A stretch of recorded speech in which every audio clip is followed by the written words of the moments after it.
I was at a coffee shop last spring, waiting in line, when this guy walks in wearing a faded Patagonia fleece, beat up New Balance sneakers, and jeans that look like they'd survived a decade of Saturdays. Nothing about him stood out.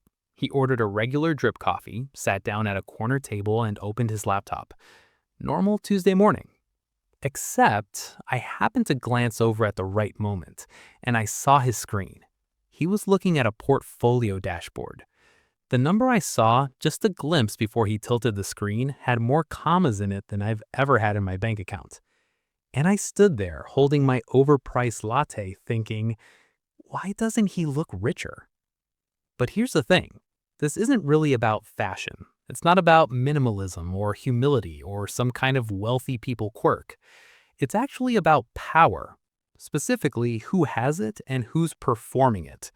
And there are a few psychological patterns at play here that, once I understood them, completely changed how I think about money, and honestly, about myself.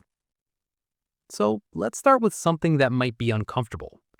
Think about the last time you spent money on something visible. A new outfit, a nicer car, maybe upgraded your phone before you really needed to. And ask yourself honestly, how much of that decision was about the thing and how much was about what the thing said about you? Because here's what got me.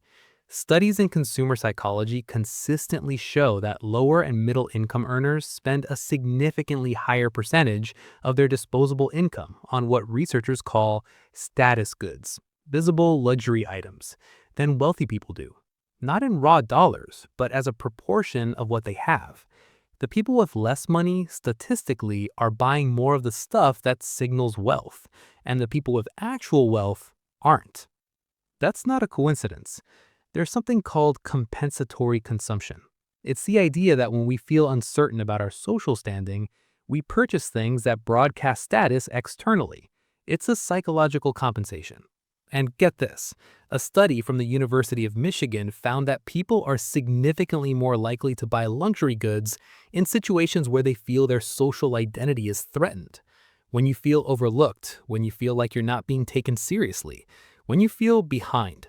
The brain says, I need people to see that I'm doing okay. And so you buy the thing that says it for you. And I'm not exempt from this.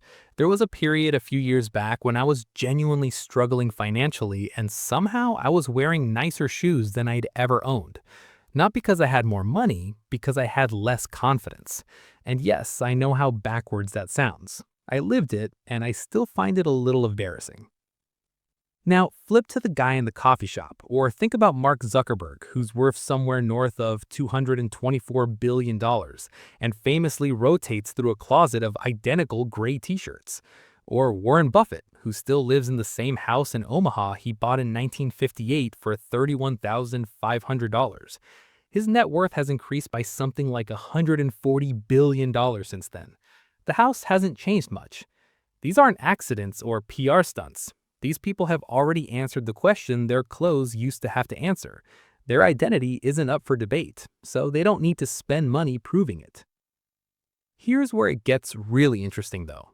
What the research suggests is that old money, generational wealth, actually socializes people into something called inconspicuous consumption from an early age. You grow up in environments where wealth is assumed, not performed. Nobody around you is trying to prove anything because there's nothing to prove.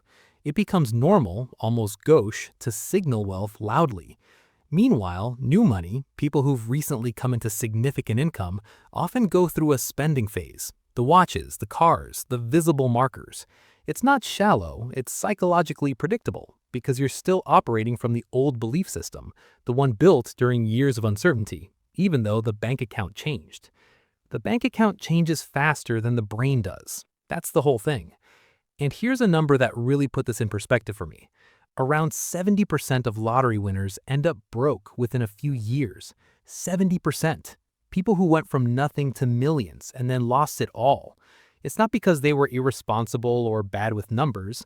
It's because their relationship to money, the deep psychological one, the one built over decades of scarcity, didn't update just because the balance did. The behaviors that money creates take time to rewire, and often they don't. Okay, so if this is all kind of hardwired into us, what can we actually do with this information? because I don't want this to just be an interesting observation. I want it to actually mean something. Here's what I've learned, and this took me longer than I'd like to admit. The spending you do from insecurity is always more expensive than the spending you do from security. Not just financially, emotionally. When you buy something to prove a point, to signal status, to feel like you belong, that purchase requires maintenance. You have to keep buying to keep proving. It's a subscription you never signed up for consciously.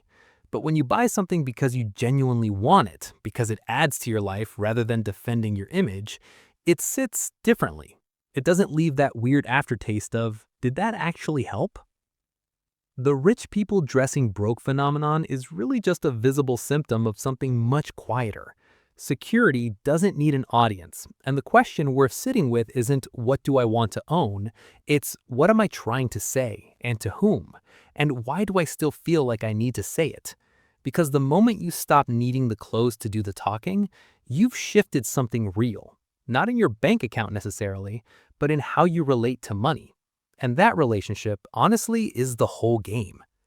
I'm curious if you recognize any of this in yourself. I definitely do. And here's a thought I keep coming back to. The things we buy to feel wealthy might be exactly what's keeping us from becoming it. Not because spending is wrong, but because spending to be seen is a tax. A psychological tax you pay every time you're not sure you're enough without the proof. So maybe the real question isn't why do rich people dress like they're broke? Maybe it's what would you stop buying if you already believed you were enough?